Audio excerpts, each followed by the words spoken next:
Hello everybody. Okay, let's good. So I'm here, so thank you for coming. I'm sorry a little bit late, just technical issues. Hello dear participants. Let's check if communication goes well. Please put a plus in the chat here down below so that I'm sure that the picture and the sound is good. Okay, it's good. Very well. Yes, okay, it's good. Thank you so much. Yeah, all right. Okay. Everything's good. All right. And now? That's nice. Okay. Thank you so much. Okay, good. Not yet. So what's the problem? Okay, just hold on a second.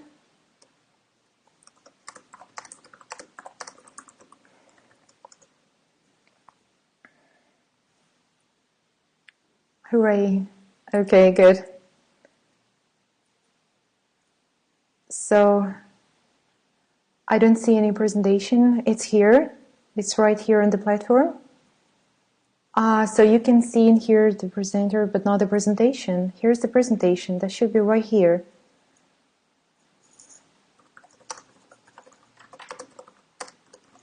Okay. Let us start then. No presentation. Okay, what's the problem? Okay, let us wait for a while.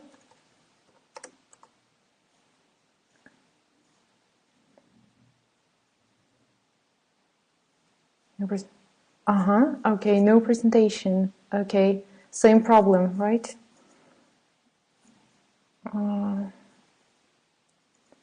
So actually the presentation is right here on the platform, and I have no idea why you can't see that.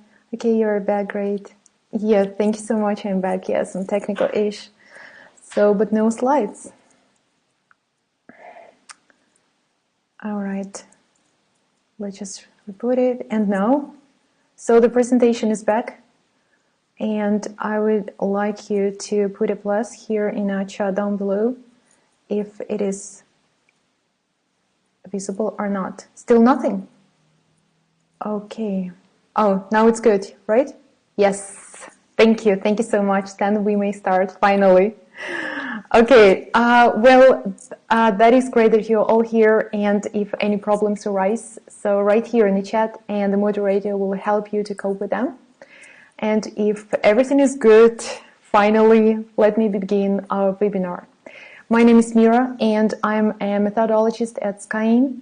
Today we're going to talk about effective learning environment and take a close look at such issues as students' level and goal detection, ice-breaking, how to ask good questions, error correction, and teacher talking time.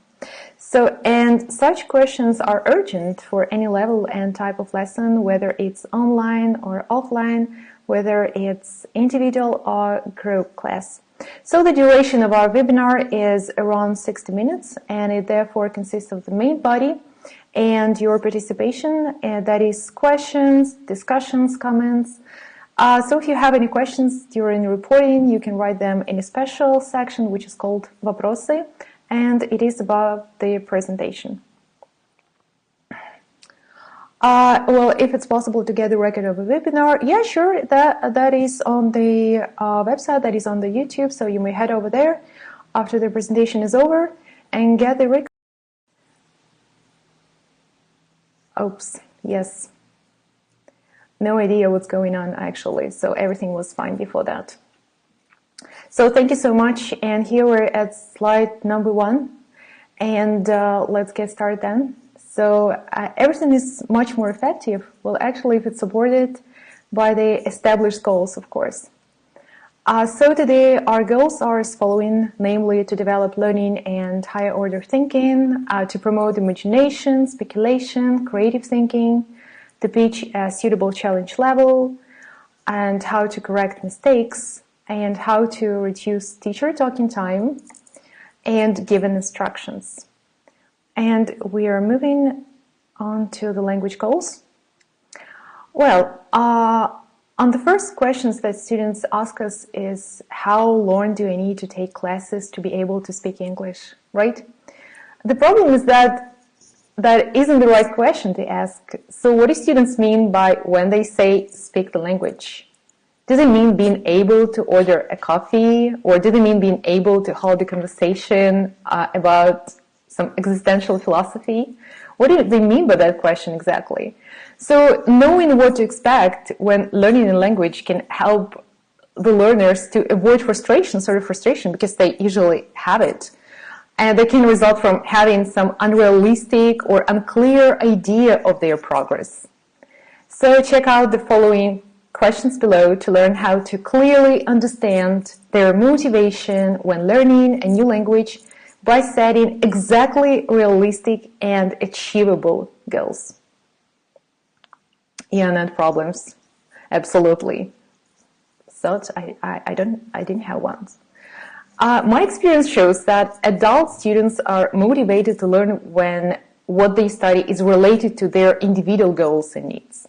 So learner goal setting may include educational, they may include job, career, financial, personal, and community goals. When individual students reach their set goals, we need to provide those students with opportunities to set and implement new goals. So, where are you going to speak English? This is the first question, that the students are asked. And teachers should help their students to make a list of the situations that they hope to be using the language in, and the skills that they will need in the situations. For example, if they are planning to visit Spain, they will probably want to be able to ask for directions, buy tickets, order at a restaurant, and so forth. And we should think about what types of language they will need to accomplish this. So these are question words, numbers, polite language, and focus on that correspondingly. Who are you going to speak English with?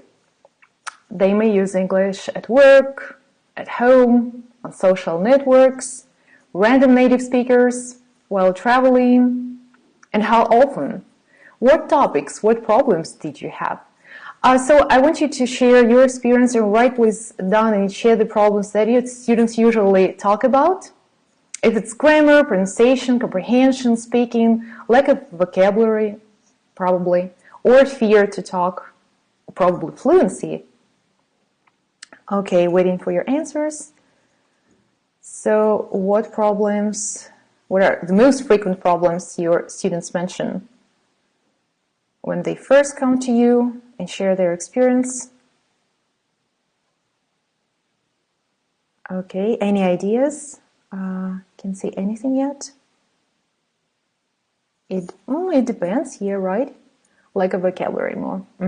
Okay, got it. Like a vocabulary as well. There's no fear to talk here, but like a vocabulary.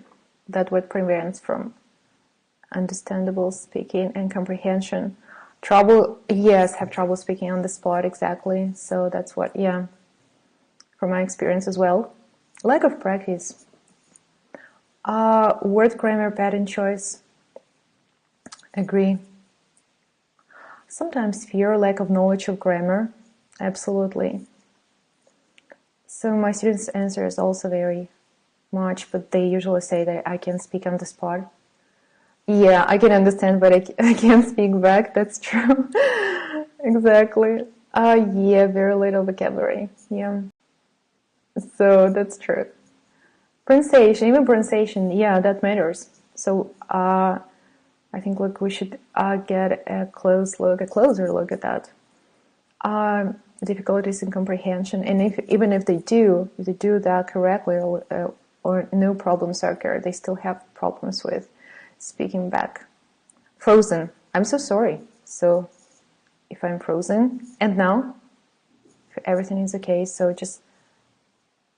I just want to ensure that my image is fine and the sound. No, everything is fine. Thank you so much. So thank you for your feedback, and we are moving to the next slide.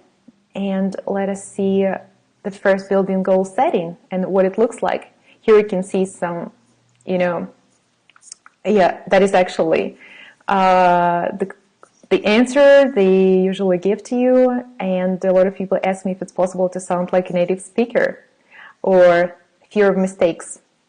Well, yeah, it's essential that teachers include those goal setting in, I would say that in the early part of the whole learning process. The first few weeks are best for initial goal setting. With our guidance during the first few weeks, students, they should establish general English learning, as well as there are some specific and, let me repeat, realistic language learning goals. Probably start with an initial needs assessment of every individual student. You may ask them pretty simple questions. What is your name? Where are you from? What is your role in your native country? What is your job now? Where are you taking this class? Which skills do you want to work on this class? And in this class, speaking, listening, reading, or writing. At lower levels, students may need to rely maybe on some pictures or words for answers. So you may create some picture prompts, you may use them. Well, and with the words beneath them, and you may have students circle the answers and then just comment together. Find out what where they want to speak English, of course, who they want to talk with, and what they want to talk about. Have students explain their answers. Make them say something very specific, like exactly in these two examples. I want to talk to my doctor about medical problems. I want to talk to my boss about a promotion. Let's say high beginning or intermediate levels, you may have students set time limited, realistic term goals for finance, work, health, vocabulary, speaking, listening, reading, writing, grammar, pronunciation, by making also affirmative statements, like the ones outlined above. Have students present their goals.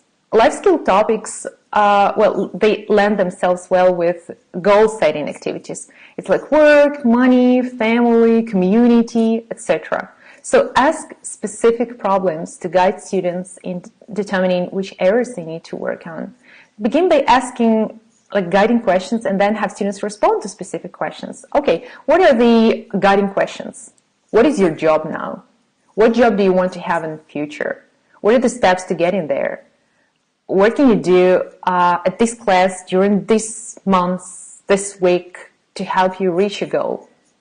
Or have students clarify their specific goals. So my goal is, and to talk to my doctor about my medical problem, and the steps to reach them. Yeah, because we all have steps, and the students as well. So they have even more.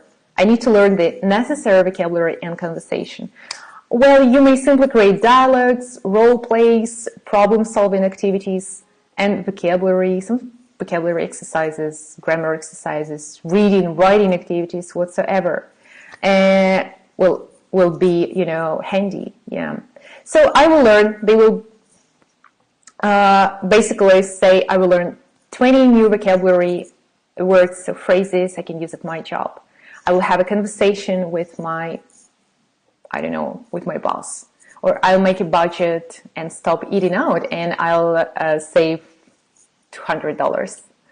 Or I learned to take a telephone message, or I learned 3 things to talk about my coworkers, or I learned how to use a computer and read. Actually, they know how to use the computer, but probably have some problems reading articles on the internet. Okay. So there are any comments? Well, this is actually what we have to do. So just, promoting, have less fear to talk. Break the ice.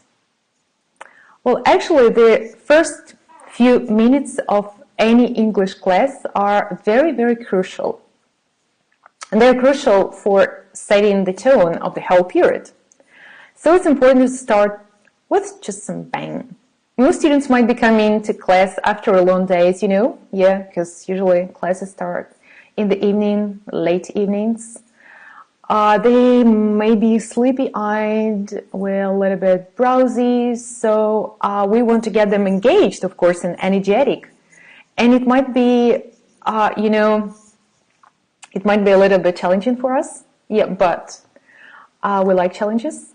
And it might take a little creativity, of course, and to get them energized and interested. And here's some ideas. Would you rather? Students can make their own would you rather questions, or you can, you know, start off. Would you rather go there or there? Would you rather go to Spain or France? Would you rather eat worms or cockroaches? Which is childish, but absolutely fine, I think. Next, it's two truths and a lie. This can be very good for the very first class, but also as a warm-up. English students tell three statements, yes, or they're true, two are true, yes, and one is a lie. Or as a teacher, you can start an activity yourself and make a student guess which statement is a lie, and if he can, explain why he thinks so, why it is a lie. Next, it's positive and negative for crazy. So you may give a discussion topic.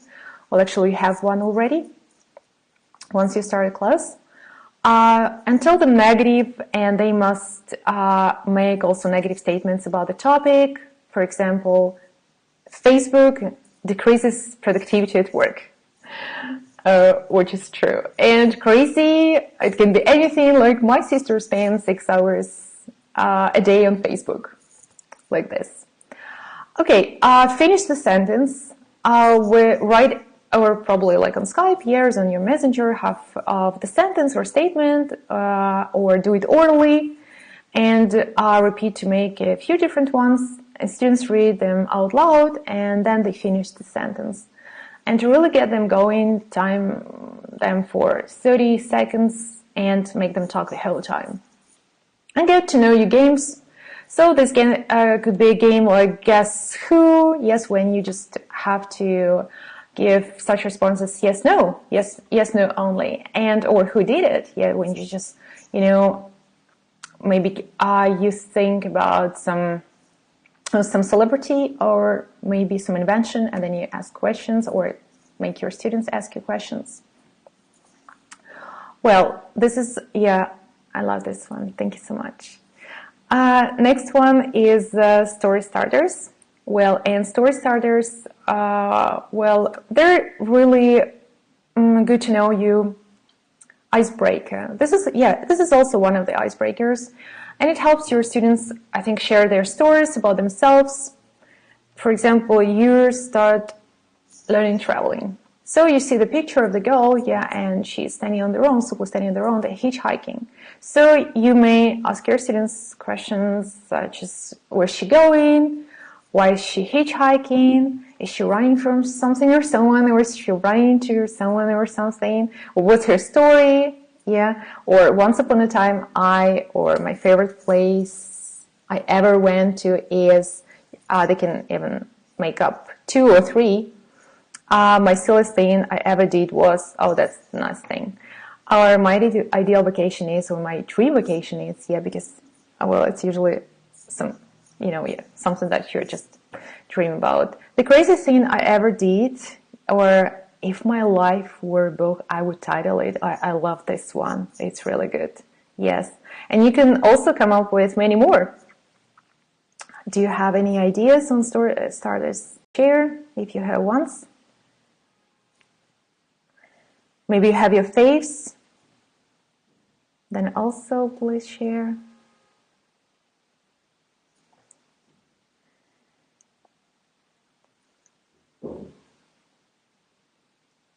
Oh, no, yeah? Okay, thank you. Actually, this is also not bad. Silence is not bad. Next slide, as you can see here, and it's titled, we can discuss some quotes. Yeah, sure, we can discuss some quote. Why not? I love quotes as well. Oh, 5 things take you. Oh, yeah, exactly. 5 things you take with you on a desert island. That is true. Well, I actually love answering them myself.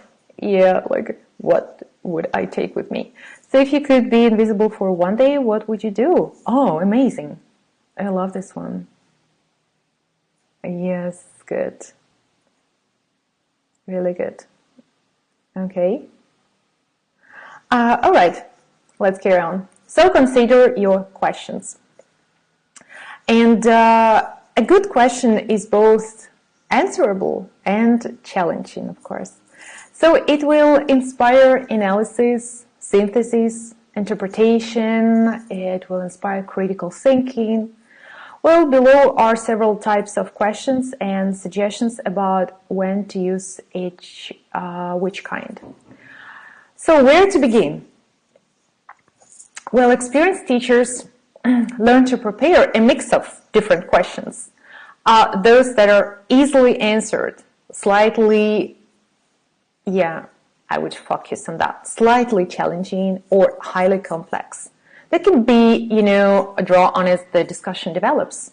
So begin with the topic. That is very essential. The topic that the students are familiar with or they feel comfortable with. This might be a question that can be answered with information from their general experience or from basic data in this subject area.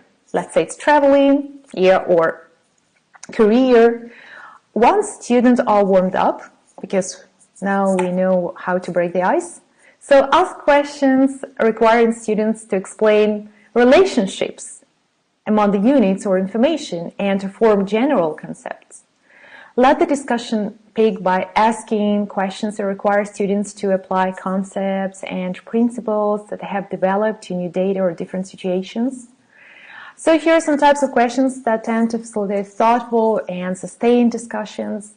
And first is analysis. So questions beginning with why. Yeah, and I call them five. It's like question words. Yeah, that start with W. It's like why, where, when, what, and who. Yeah, I love them very much. So you just may, you know, well, finish them as the way you like it. How would you explain? What is the importance of? What is the meaning of? Yeah. Compare and contrast. Compare, or you may say contrast, or what's the difference between? What's the similarity between?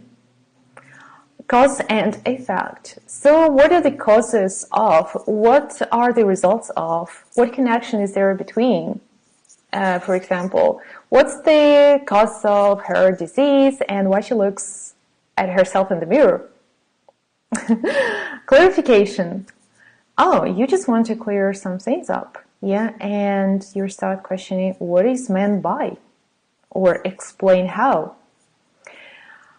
But we have types of ineffective questions as well. So avoid asking ineffective questions. And here are some types of questions that you'll want to avoid that can lead to dead ends, literally, in discussions. So simple yes, no. It produces very little discussion, you know, and encourages guessing. You would say like yes, no. Okay, yeah, exactly. Start speaking about yourself, starting with the first letter from your name. Yeah, I'm tolerant. Oh, yeah, that is actually a very good one. Next, try not to use rhetorical questions or agree or disagree questions. That will also lead to dead end. There are also so-called elliptical questions. These questions are too vague, they're not clear, so it's not understandable what is being asked. And examples are, what about her history? So what do you think of his values? I don't know. The student might be, you know, very much confused, like, I don't know. And leading questions. So these leading questions, these are types of questions that lead to unexpected answer. Like, do you think that, you know, she is sad because now she's got his lack of caring?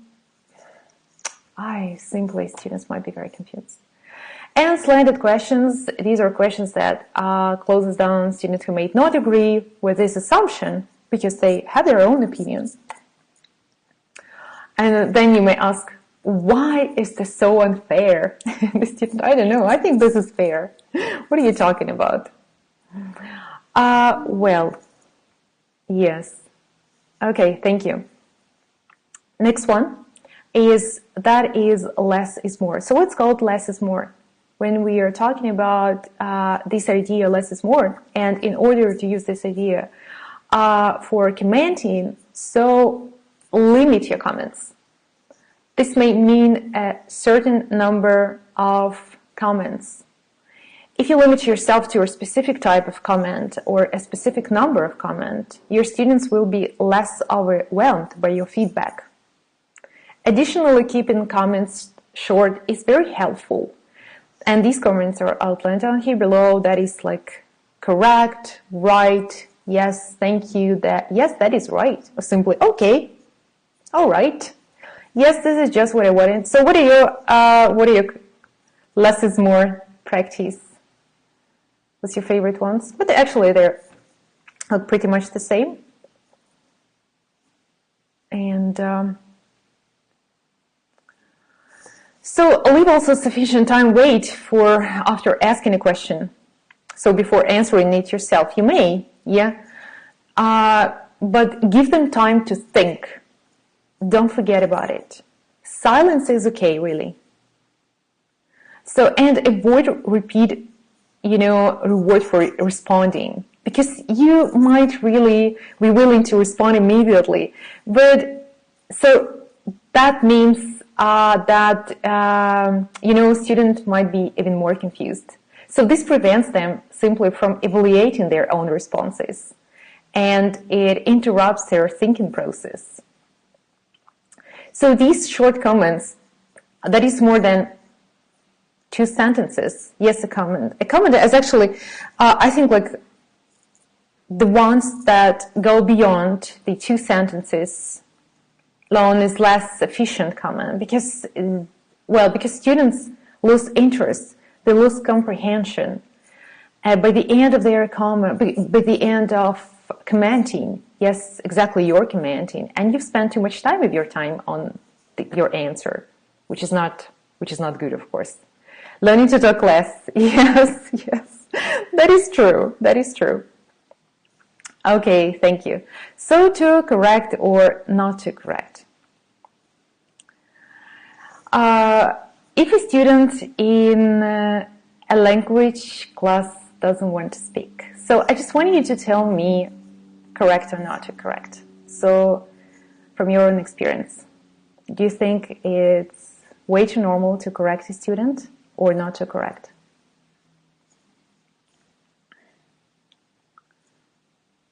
All right. So this is, like to be or not to be, same style question. Correct or not to correct? Not to correct. Okay, thank you. Not to overcorrect. Okay. Yeah, couldn't agree more. At the end. Yeah, correct, at the end. Good. Well speaking. Okay. In the end, all right. Not to interrupt, thank you. Exactly, yes. If fluency is the aim or not. Yeah, true. Correct. We have our first correct. But that, just correct. Okay. So actually, yes. As you can see here, there's a dialogue which is between 2 students, and it is really bad. So correct in the end of talking. Okay, great. So just you think correct. All right. So students in a language class, they may simply have no wish to speak at all. And a teacher will normally assume that they're shy and will encourage and sometimes, for a second, force them to speak. And he will tell the student, Like, speak and don't worry about mistakes. After all, speaking practice is more important than making mistake, isn't it? Well, a lot of people think that it's more important to improve their fluency than to improve their correctness. That's exactly the problem I personally face with.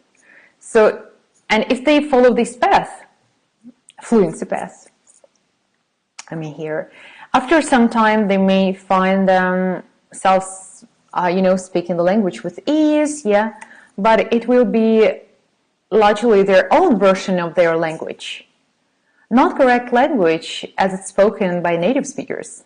In other words, they may become quite fluent in speaking the wrong way. Perhaps such a state is more desirable than not speaking at all, yeah, because I think, yeah, okay, this is okay, at least you speak. But when bad grammar comes to your mind so easily, so it becomes very difficult to improve. For teachers, it might become very, very challenging. When you hear such things, go away, and that's really hard to resist. That really hard. So you just have to say, yeah, well, he went away. He went away. You just gotta please stop and correct yourself. So the point is that it's hard to go from the fluency with mistakes to fluency without mistakes. And it's much easier to start with careful, correct output and then work on their speed to achieve fluency without mistakes. That's our goal. But making mistakes is not okay if their goal is to speak fluently and correctly. Of course not.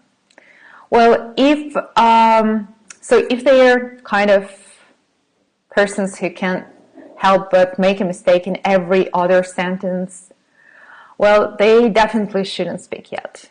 Even if they have, some additional materials, but they will be not able to remember such large number of corrections. Yes, and they will make the same mistakes over and over again.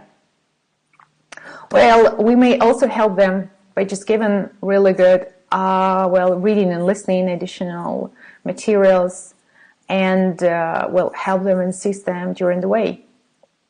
So, are mistakes good or bad? So here's my question again. Are mistakes good or bad?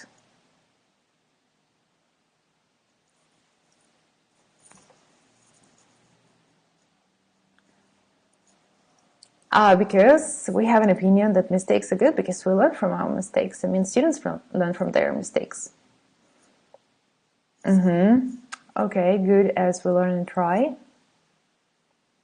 Yes, good, yeah. Mistakes are good. Okay. Thank you. Yes, all right. Sometimes bad. Okay, sorry. Can you follow that? When they speak so, they are good. Okay, good. Oh, you don't do anything. That's interesting. Without mistakes, there is no success. Yeah, okay. But yet they want to make no mistakes.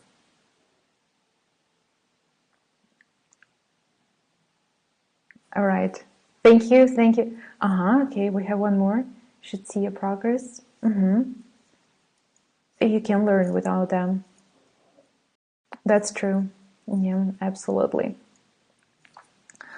So, you're absolutely right. So let me say something obvious first. Mistakes are bad, actually.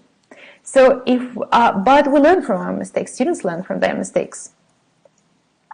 So if one had a choice between saying a sentence correctly and saying it with mistakes, nobody in their right mind would choose saying it with the mistakes. And no teacher would recommend that. None of us. So similarly, no teacher, would constantly, repeat the same mistake or error correction for this, for the thousands of times.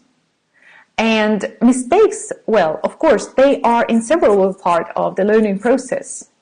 Therefore, the only way to avoid making mistakes is to avoid speaking and writing in a foreign language, which is, of course, not appropriate at all. So, and that mistakes and having them corrected is a good way to learn the language. Yes. So, what's the best way to correct students' mistakes? And it's all about error correction in oral communication, of course. When and how should we correct student mistakes? So I just want you to go to the next slide then and have a look at these two conversations. The first one, I went to Portland and I lost my credit card. That's too bad. Yes, but a man find it and I take it to bank. So nice. I was very happy. Okay. Next. I went to Portland and I lost my credit card. That's too bad. But a man find it and I take it to bank. I go middle. A man found it and took it to the bank? Yes, I was very happy. So nice. And you can add up even more. Well, as teacher overhearing this, I have two questions to consider. First, is it a good idea to interrupt the flow of their conversation? Many teachers would say no, and you said no, it's not okay. It's not okay to interrupt them. And this is because this is a communicative activity. The focus is on fluency, not accuracy. Some teachers might add that mistakes in grammar are not causing any problems in communication for these students. A third argument against interrupting might be that correcting won't make any difference in his acquisition. I understand that, yes, these arguments, and however, this is an English class. And an English class setting, so students have lots of opportunities to develop their fluency, of course, but relatively few opportunities to receive feedback on their accuracy. So we have their activity during the class if not to take advantage of the opportunity to give them some, like questions, yeah? And try asking your students questions like, do you want me to correct your mistakes? Of course they do. Of course. And the second question is this: what is the most effective way to correct students' mistakes? Well, I would say one option is to note students' errors and write them on chart, yes, and just to look at them after the discussion is over. This gives the students an opportunity to edit some common mistakes, to see them right now, like straight away, once they've generated themselves, and it doesn't. It doesn't interrupt the flow in communication. However, it doesn't capitalize on the opportunity for individual points of need feedback. So there are two common ways to give this immediate, yes, feedback. So these are giving them prompts, like how to start, how to finish. And the conversation here it's something like, that should be done immediately, yes, by giving them just more information. So just stay involved. Don't say simply yes, no, and they would be fine. They would be actually fine. So just stay involved. Ask one more time. So a man found it and took it to the bank, and by saying so the student will immediately hear that, oh, that is correct. Yes, exactly. So this is pretty much it on that. So just stay involved. Don't say simply yes, no, and or, so you just made an error. Please stop here. That would be awful, honestly. Handling mistakes. Well, so how we can correct mistakes in a way that is less threatening? I'm so sorry for that. Self-correction comes to the rescue, of course. And are you working on accuracy or fluency? Students or if teachers involved? Well, actually stay involved. Just if you want to just correct your students, you don't simply give them extra information. You just correct on the spot. And it's actually a student-centered class, because without like any corrections, the student will be always, saying the same mistake over and over again. So we have no choice.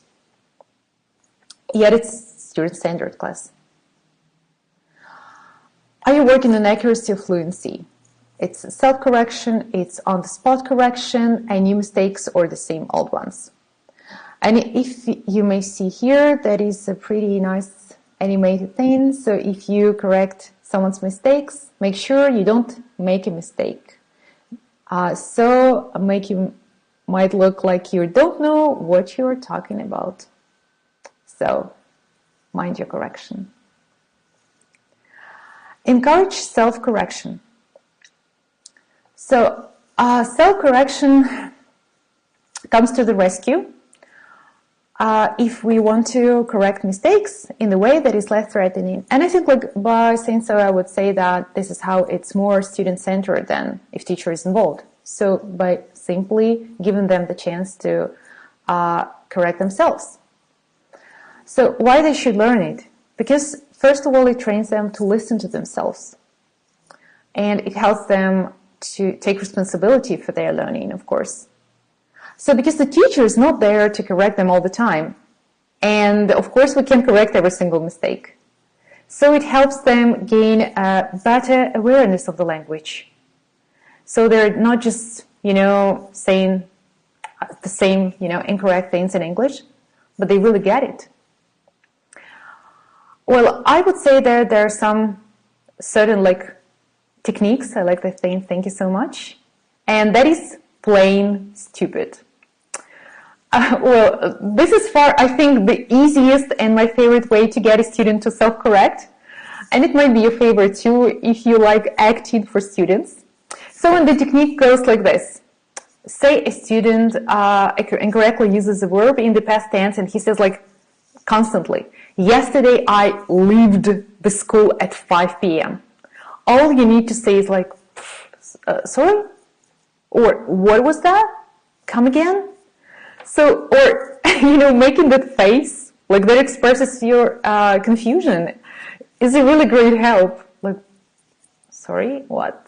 The student will be forced to repeat what he or she said in most cases, they correct their mistake the second time around.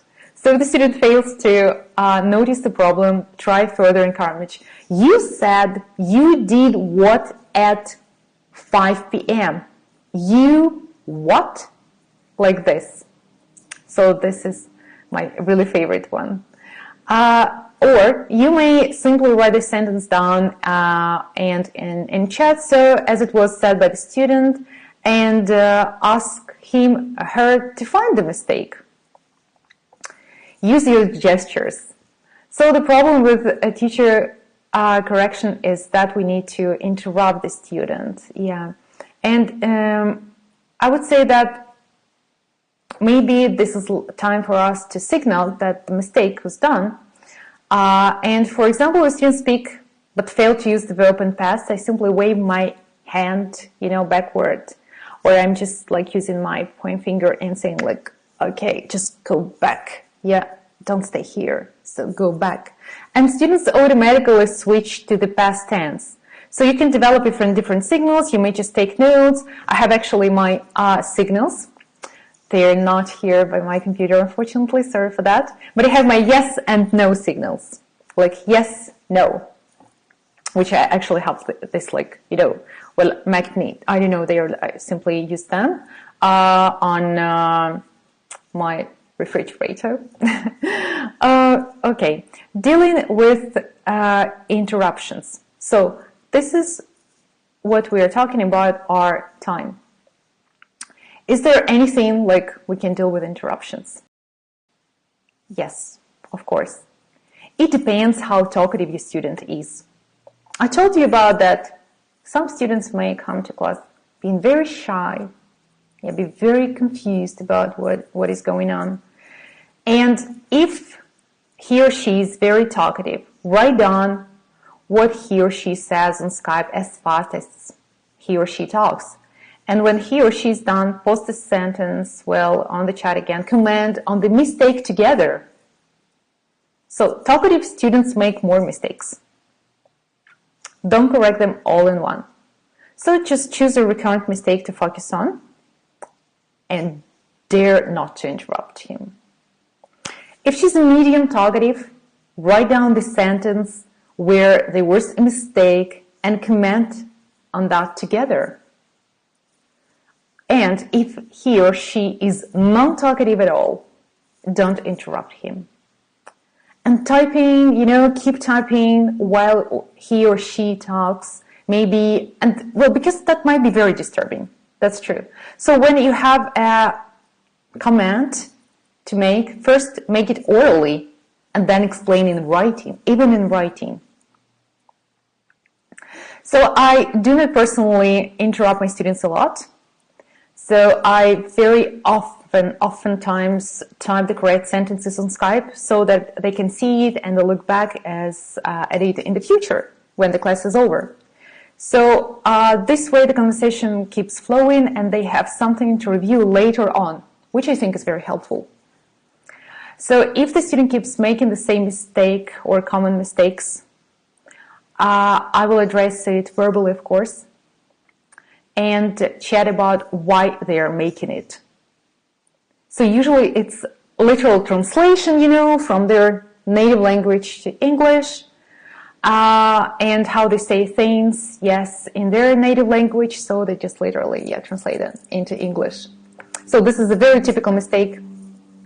Well, printed. No, those signals are not printed. I have those ones, and they are to your right corrections of fixing mistakes. I write the corrections. Of course.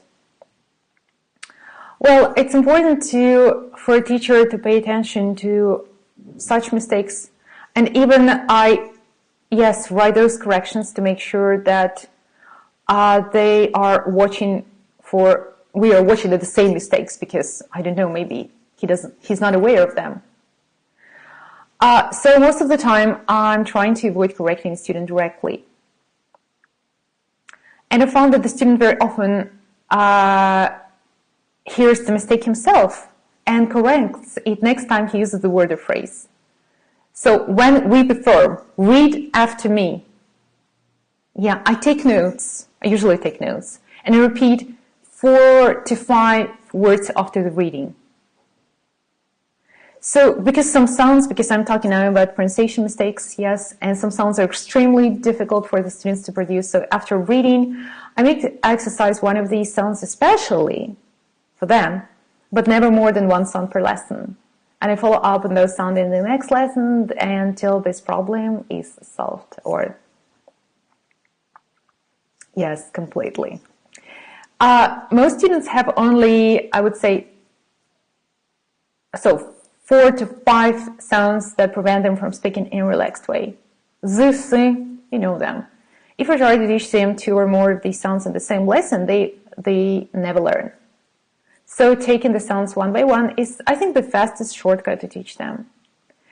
And same with grammar problems, like inversion, or different past tenses.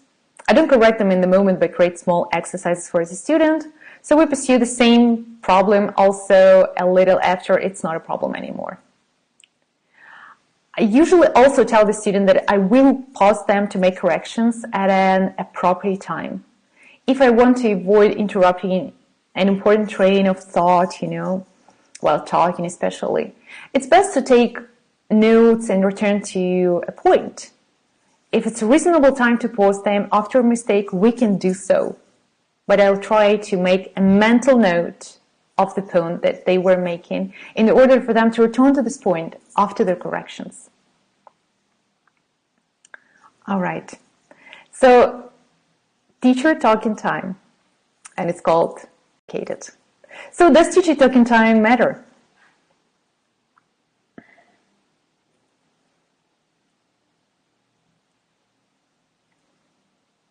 Yes.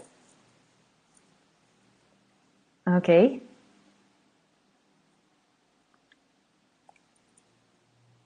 Sure. What is a normal teacher talking time?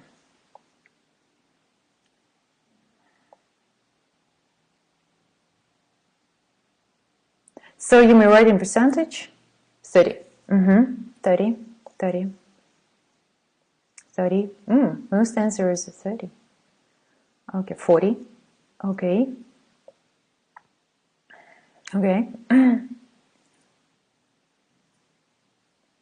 40. 25. Okay. 30. Okay. 20, 30, 40 for beginners. Sure. Oh, it depends on students' level. Absolutely. It depends. Good. But the less is better. 20, 30. Yeah. Okay. That is good. Yes. 20, 30. Okay. So, thank you. Your students seem to understand the grammar points, but they don't look at all engaged or interested. How did you end up there?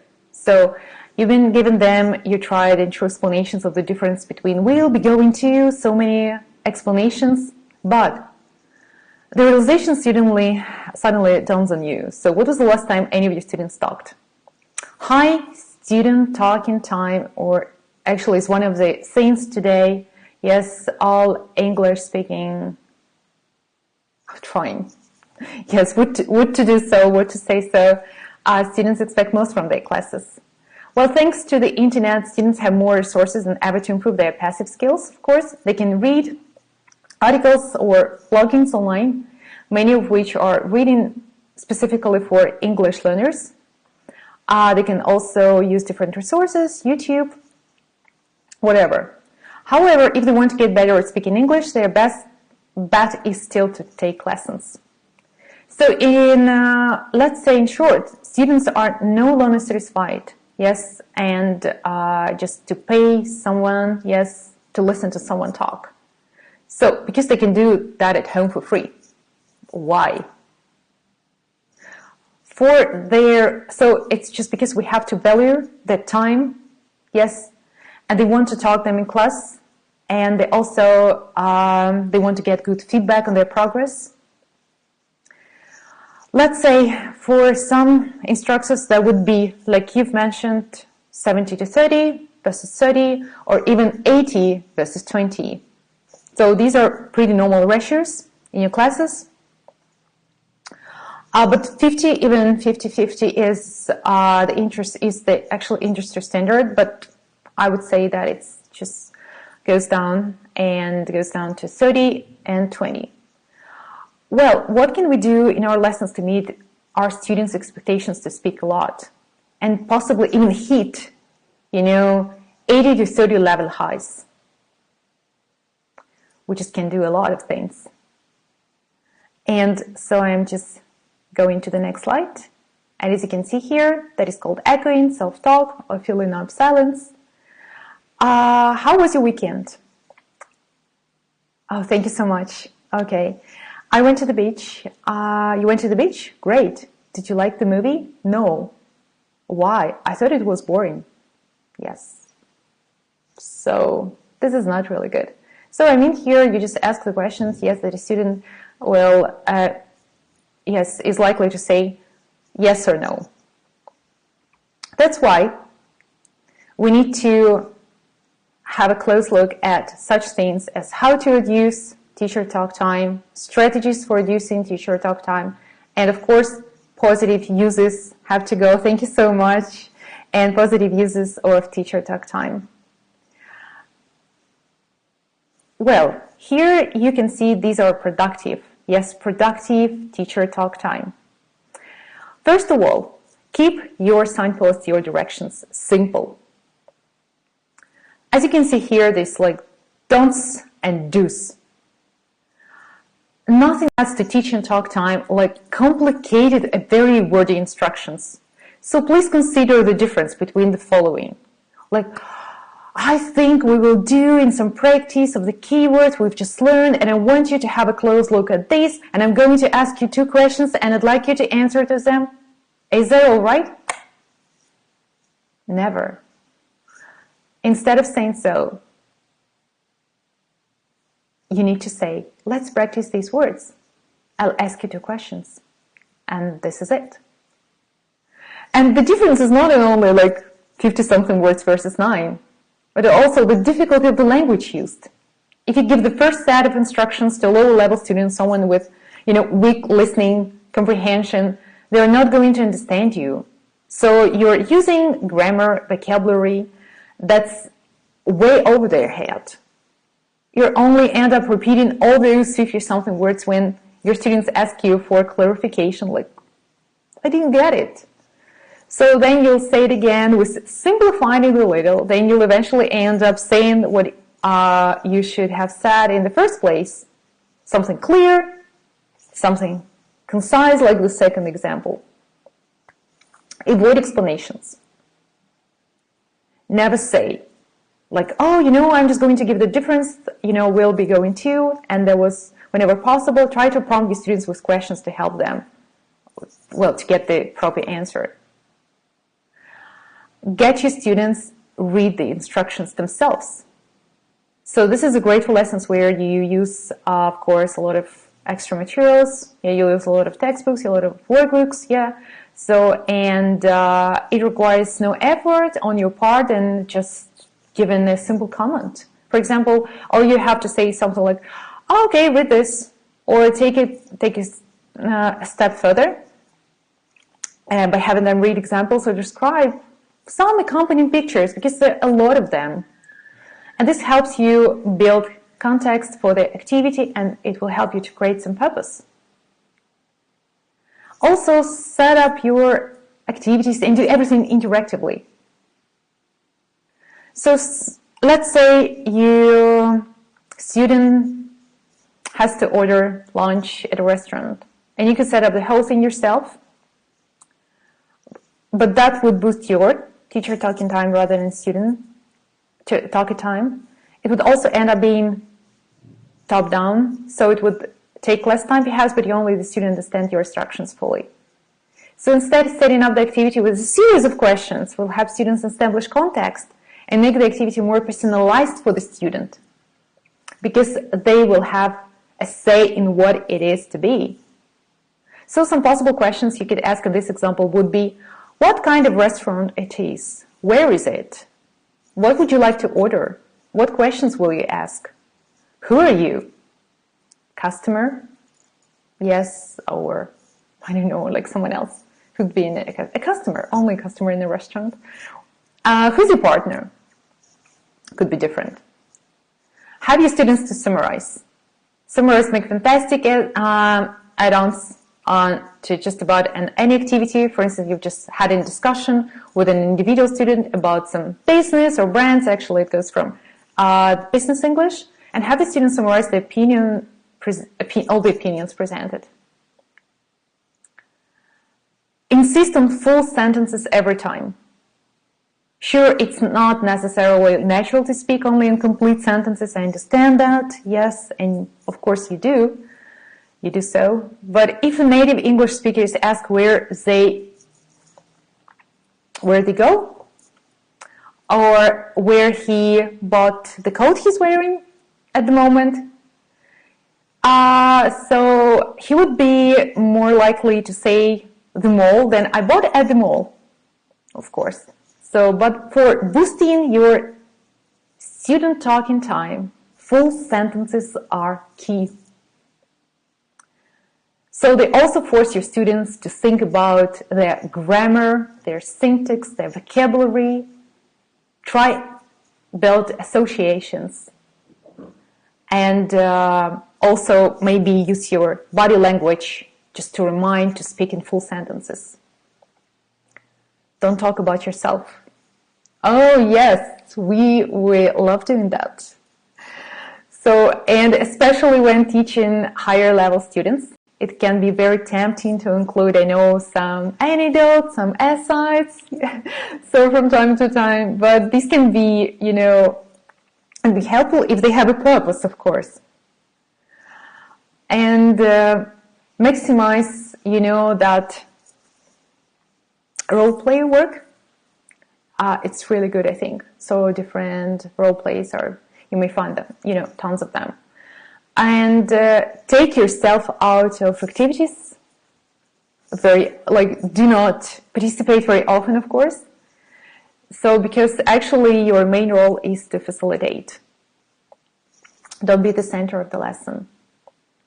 Don't be the center of the lesson even when introducing the topic, the new language, the new concepts. After all, that the spotlight should be on your students. And that is very essential. And I want you to share your experience, and can you share any examples of how you have employed these strategies at your lessons?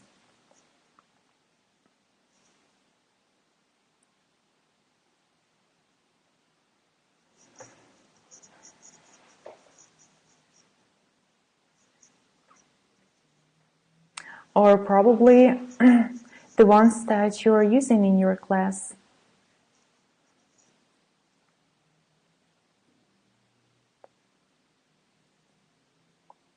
And you think are very important. Let's say you avoid explanations, yeah, or you work on your instructions, or you make them speak in full sentences every time. If you make them do summaries, and if you avoid talking about yourself, if you're trying to take yourself out of the activities, give a chance to students. Oh, okay, good. Taking all cons and pros, that is very good. Give opportunity to self-evaluate, ask students to correct mistakes. Oh, yes, that is self-assessment thing. Is real good, as mentioned before. Good. I'm not sure if reading instructions given full sentence all the time may qualify as much. No, not all the time, of course. Not all the time. Teacher needs no grammar explanation at all. Only patterns, and it turned to be very effective. Really good. You got to keep that in mind too. No grammar explanations though. That would be really effective. That is good. No, I just said not about like that you have to insist on full sentences every time. Yeah. But if for just boosting, yes, your student stop time. So this is a key.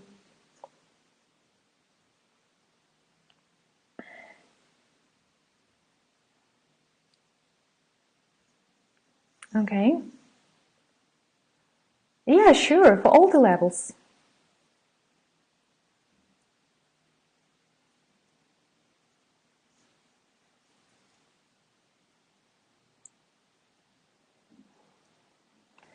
Okay.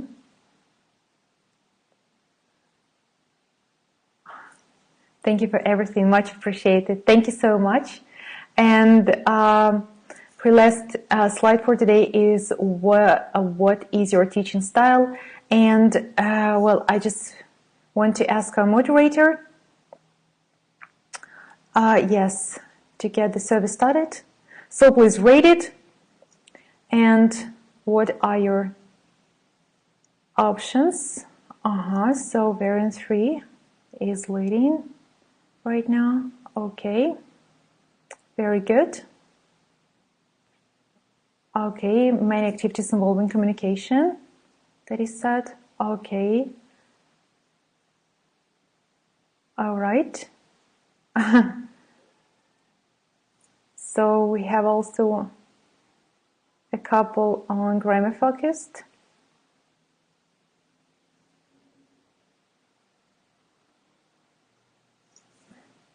Great. So it's many activities involving communication. I knew that. All right. Okay. It's going a little bit down, but it's still high. All right. So it's a little bit of grammar focused, yes, but mainly those involving communication.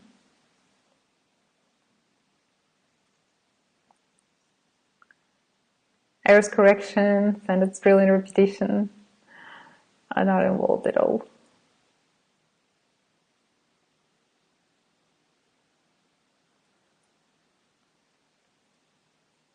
Many activities.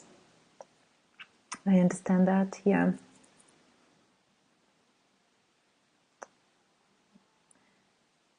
Okay. So we're just going for ahead. Many activities involving communication. Yes. Option number 3 is a little later today, which is not a surprise.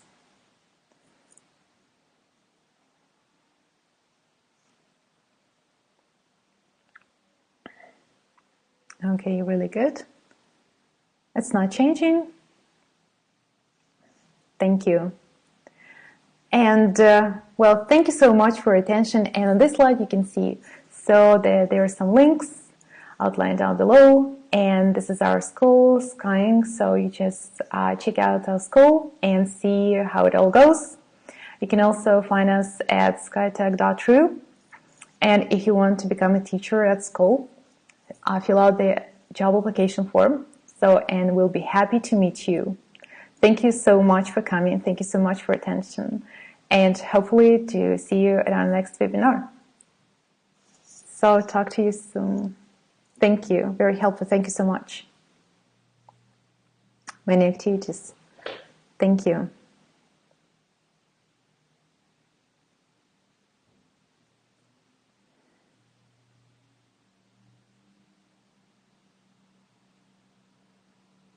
Thank you. Thank you so much. Thank you. Thank you, dear.